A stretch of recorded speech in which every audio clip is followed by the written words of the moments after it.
Hi everybody, my name is Jaden. I'm Eli. I'm Jason. I'm Caden. And we are the Yahoo and the Torah YouTube channel. And we always have a bunch of hijinks and a bunch of craziness over here. It's just a bunch of dudes that are hanging out here. And we have a dudette who's in the kitchen, but she doesn't hang out with us that much. What's up, everybody? Hopefully you guys are doing well. Our family is your family. Your family is our family. We love you guys very, very much. It is a first day of the work week for most of you guys out there. And for us as well here, but we don't really go out. We just go out to the jungle and try to cut the jungle down and try to defeat it before it defeats us. And sometimes that's mission impossible. How you guys doing? Good. What's going on? Gage over there's almost asleep on me, sucking in air, yawning. Are you all right? Yeah. You gonna make it all right? Yeah. All right, Jade, you doing all right? I'm good. Eli? Yeah. You gonna talk it all today or no?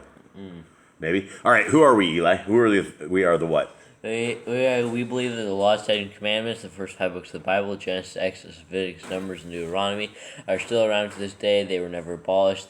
We should still be keeping them. We also believe that the Son of the Creator, the Son of Yahuwah, his name is not God or Lord. Those are titles. His name is Yahuwah, I am that I am. We believe his son's name is Yehoshua, not Jesus, because there were no J's. In Hebrew, his original name is Yehoshua, and we believe in him for salvation. Yeah, and you know, here's the sad thing, and I was just debating this guy that was supposed to be like really super smart, but he is a hardcore Christian, right? And his God is Paul. And when we say anything about Torah, he goes, Paul said, and Paul said this, and Paul said that. And I just got done having this conversation that I do believe that Paul destroyed things that we should not be. Either he was thrown in as a test to see if people would either keep Paul or keep Yah's will, or something of the sort. And, you know, when you look at the writings of Paul and when you look at the damage that Paul has done to the world out there, because we have all of these people that believe that the laws of our Creator are gone because they start reading a book 7/8 of the way through the book. They don't even make it, you know, it's like trying to pick up a novel, a 40-chapter novel, picking it up and reading it in chapter 30 and trying to figure out what's going on. It is the exact same thing. If you are not reading from the front of the book all the way to the end of the book, then you're going to get the writings of Paul and they're going to trip you up.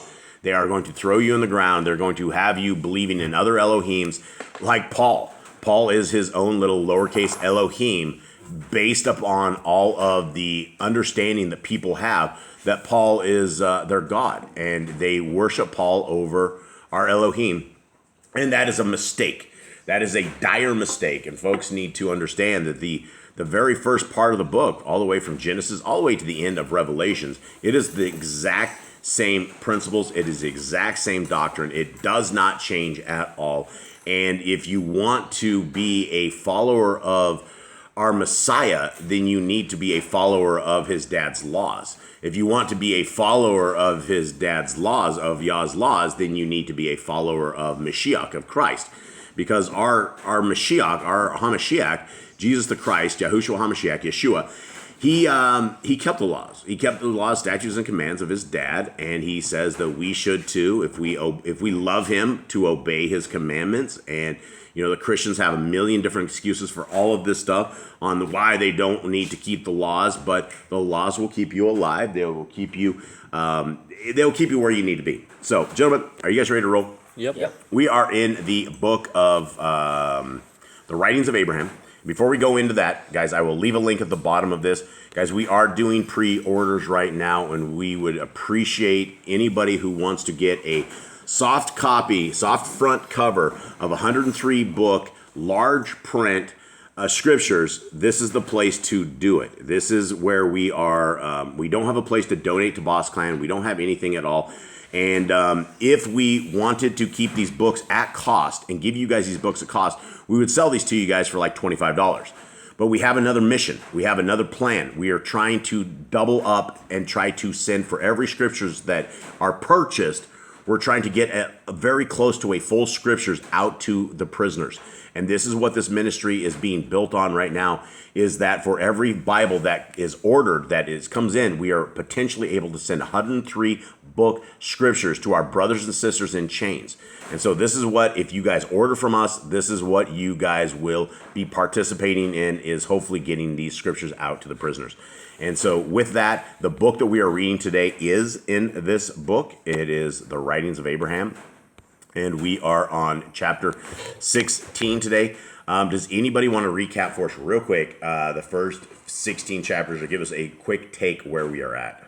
Anyone? All right, so it starts off talking about a little bit about Abraham, and then it goes off to his ancestors, his father and his father's fathers, and it talks about them and a lot. And now we are at the point of Noah, which is the guy from the flood. This is way before Abraham's time at this point. And talks about how he was born, and Noah looked different than all the rest of the people. He had white hair and like fiery eyes, and it was different. Flaming eyes, yeah, and it was different than the rest of everybody else.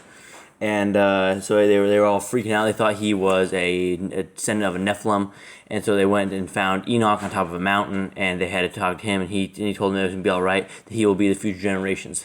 All right, for Eli, what have we learned out of these writings so far that we did not know from regular Scriptures? We learned that Noah was white-haired, had fire or flaming eyes. We also learned that, like, right when he was born, he stood up and started praising Elohim. Yep. His tongue was loosed, and he stood up and started praising Elohim.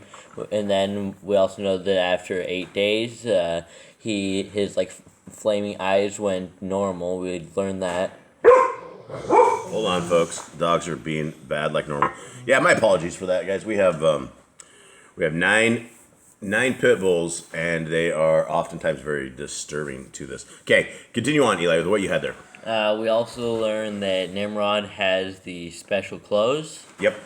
And also has special powers. Yeah, we learned Special that powers. the special magic powers, something. Yeah, to that degree. concoction, spell casting. These people were a bunch of wizards or warlocks or something of the sort. Anything else that we have, gentlemen? We learned about Noah's wife, his second wife, Nama, how she was a descendant of Cain. Yep.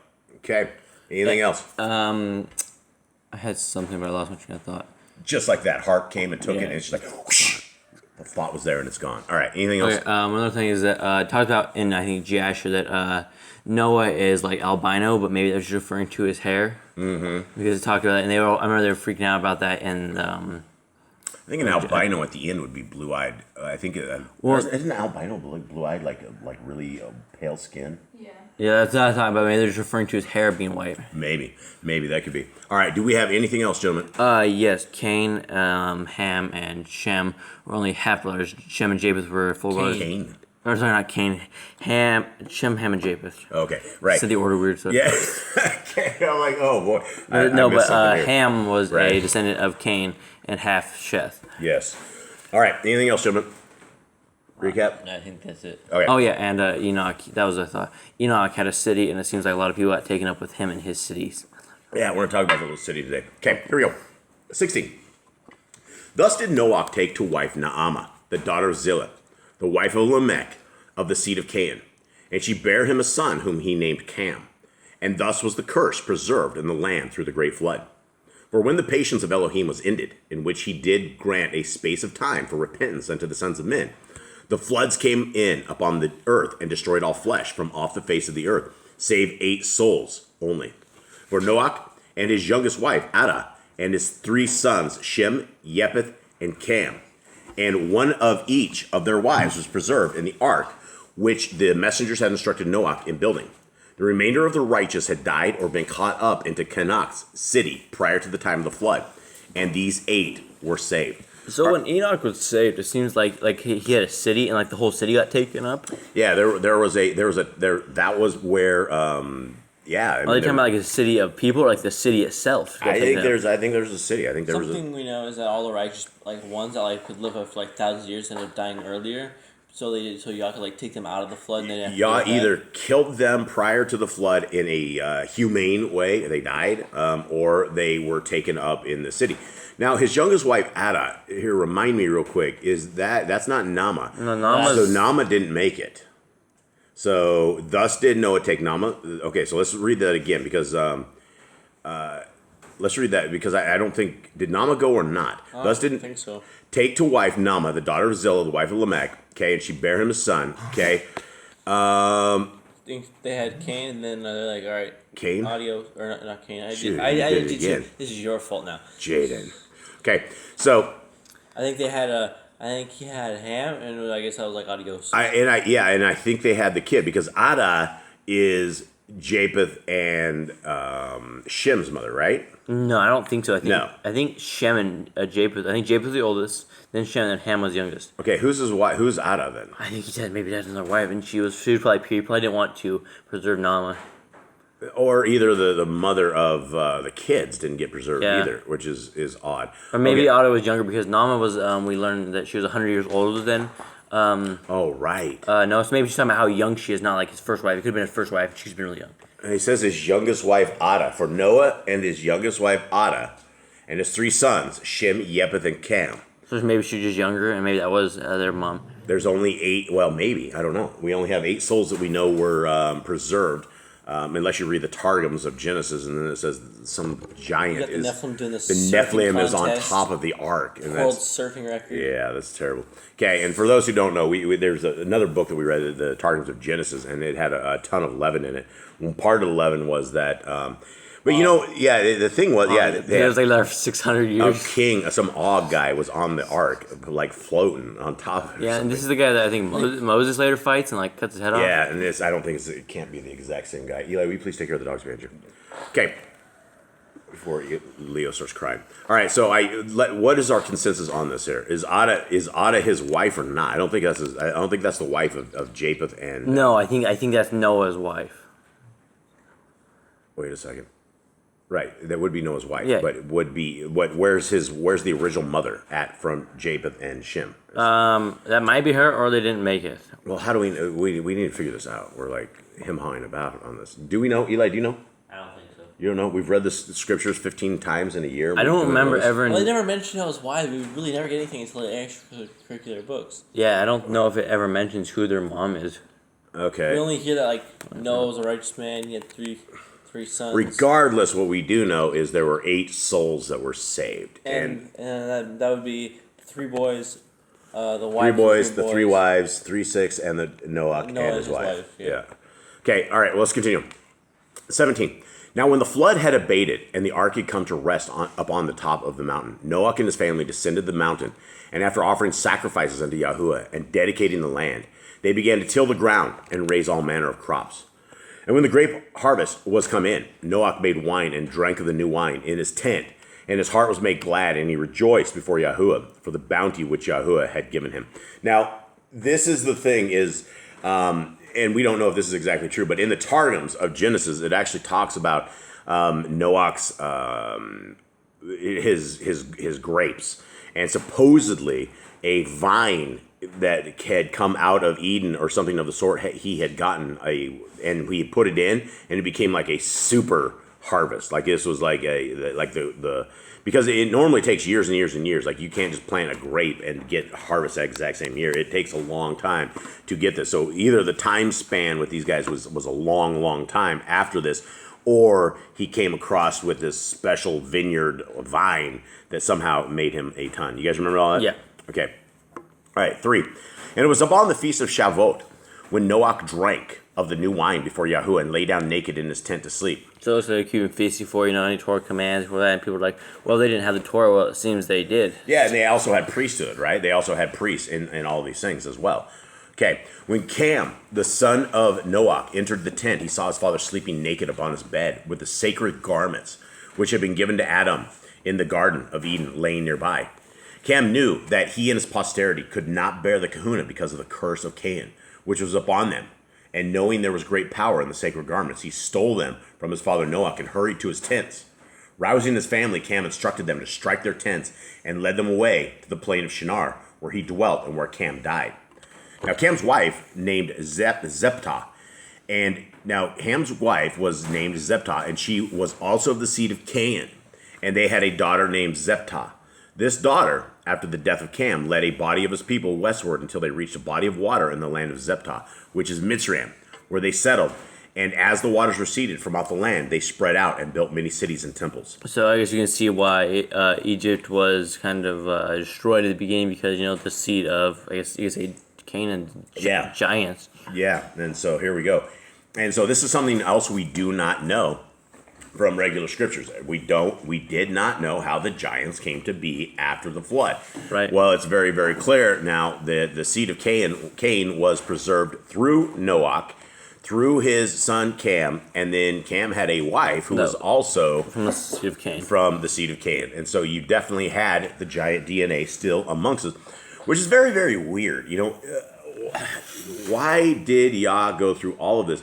And there is a difference between the giants of that day and the monsters of the Nephilim's day, the Eliud and the Nephilim. So we're talking the giants after the flood were nowhere near as crazy as prior to the flood. Right, and their size is a lot smaller too. Right. When you see the pyramids of Egypt built, that was either some sort of a concoction where they used spellcasting, or they had Nephilim or giants that were able to move those kind of things around. And so after the flood, it was definitely a lot less fearful. But at the end of the day, I don't think they ever got rid of the giant DNA. So I think amongst us all today is still the giant DNA, which accounts for the NBA. I'm just kidding. Nobody. No, here we're talking like no. I'm talking. The people in the NBA are nearly 8 foot tall. Yeah, I know. Right? Yeah. They're set. There's people into 7 foot. I mean, there's definitely giant among us today, and I'm just kidding. For anybody out there, that was an off joke. But there are giants among us today. Okay, anyone have anything else? Any bad jokes? I don't think so. All right.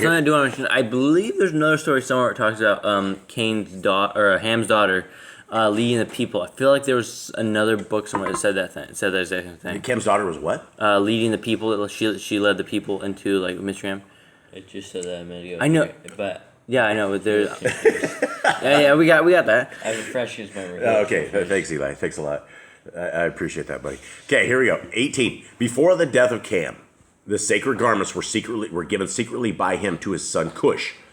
Cush also kept them hidden, and in his old age gave them unto his son Nimrod.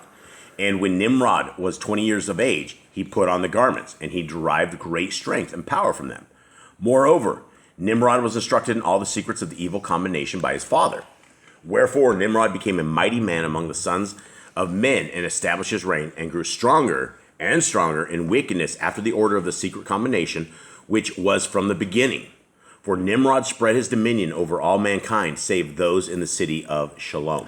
Okay. All right. So how does he keep on? How do they learn this? The combination of these spells. How do they learn it? Was Ham doing this before the flood? So we have writings. Let's see, what book was that we had where they? Was it Jasher? Where the kid found the writings. It was. I think it might explain it in the Order of the Ancients, but I'm not sure. Maybe the Order of the Ancients. But for the beginning, one of Noah's kids went and found a bunch of writings that the fallen had done prior to this on a rock, and he studied it, figured it out, but he did not tell Noah, right? And so all of these evil concoctions, whatever they have for their spell casting, some of the stuff was written down. Also, I truly believe that is the power of demons and the demonic forces and the Satanists, is that they will give you that kind of information. Let's take, for example, CERN, right? CERN is a concoction of the fallen. It is something that it is not developed by humans and humans alone. There is a demonology side to this entire thing.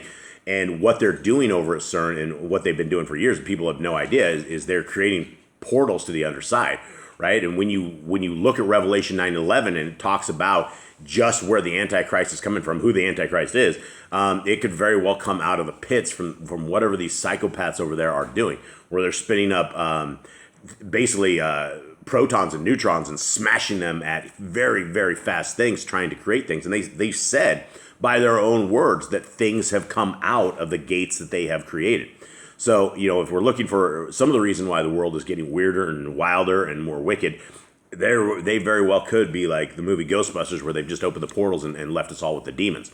Now, coming back to this, Kate, you had something you were going to say before Jade something. Do you remember what you said? Yeah, it seemed like Cain had not Cain, I did it again. Jaden, you started this. They're the same people. It's not the same people. They got the same bloodline. They got the same evil going on. Same family.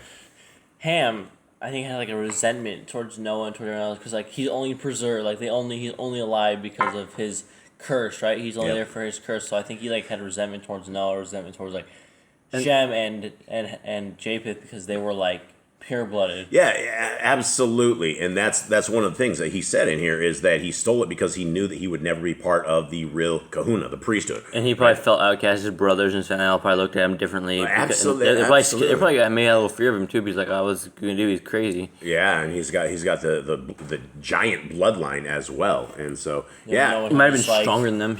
Could be. It could be, absolutely. Never know when he'll get angry and just turn to the Hulk or something like Well, and that's the thing is when Noah cursed Ham, right? He didn't curse Ham; he cursed his kid, right? Remember the thing? It wasn't, and that's what made Cam, angry is that he cursed his kid, and so that it's very interesting that it wasn't really much of a curse because they were already cursed, right? The bloodline was already trashed, and so Yah was preserving it, but Noah just decided to put the extra nail in the coffin and curse the kid and make him the servant of all the rest. All right, anyone else have anything on this? No, I don't think so. Okay, Eli, you're talking way too much. 19. I've talked a bunch. All right, Shem ruled in the city of Shalom, and he was called Melchizedek, and he reigned as sovereign under his father Noah, and was a Kohen of the Most High Elohim.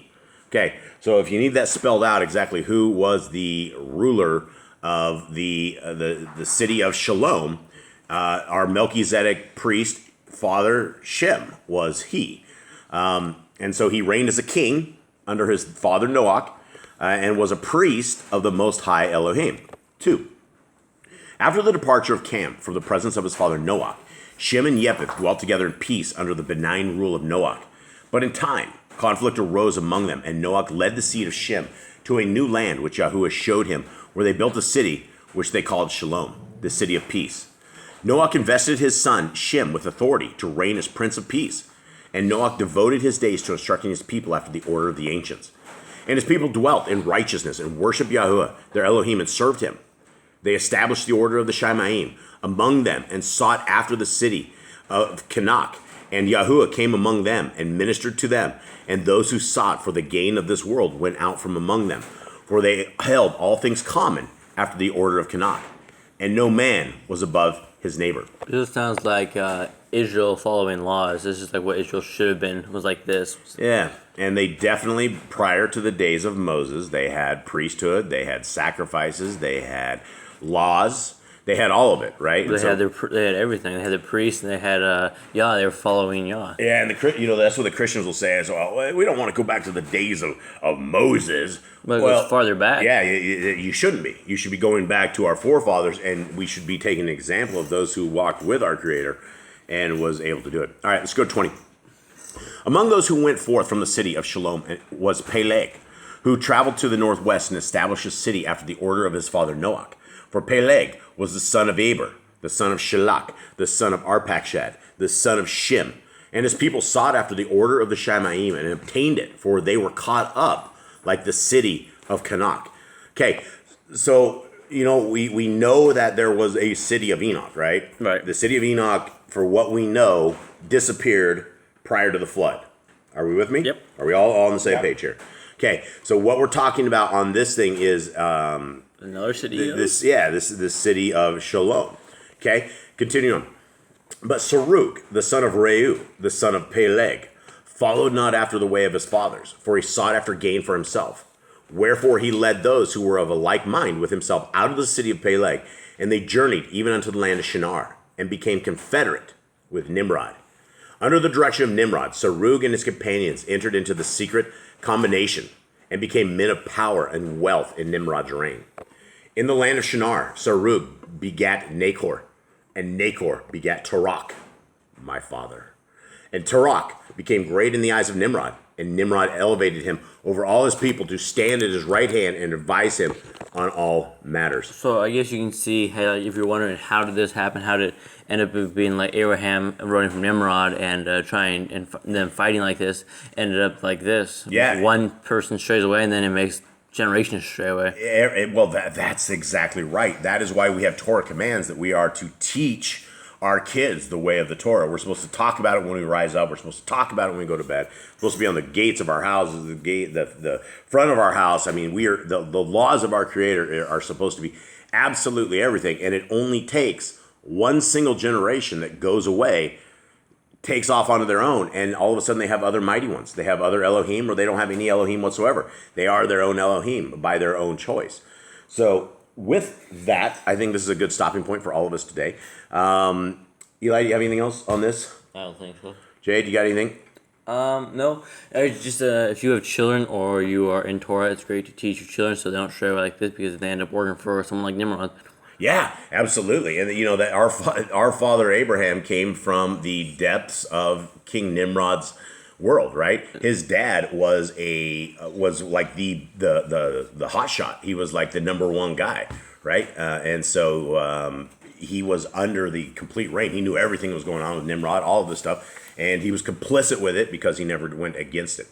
All right, so with that, everybody, we love you all. We hope you guys have a wonderful day. We thank you guys for joining us. We hope that you guys learned something from this, and let us know if you have any prayer requests or anything for us. Pop them in the comments, pop them in, send us an email. Our email's in there, and we hope you have a wonderful day. We're out. All right. Shalom. Shalom.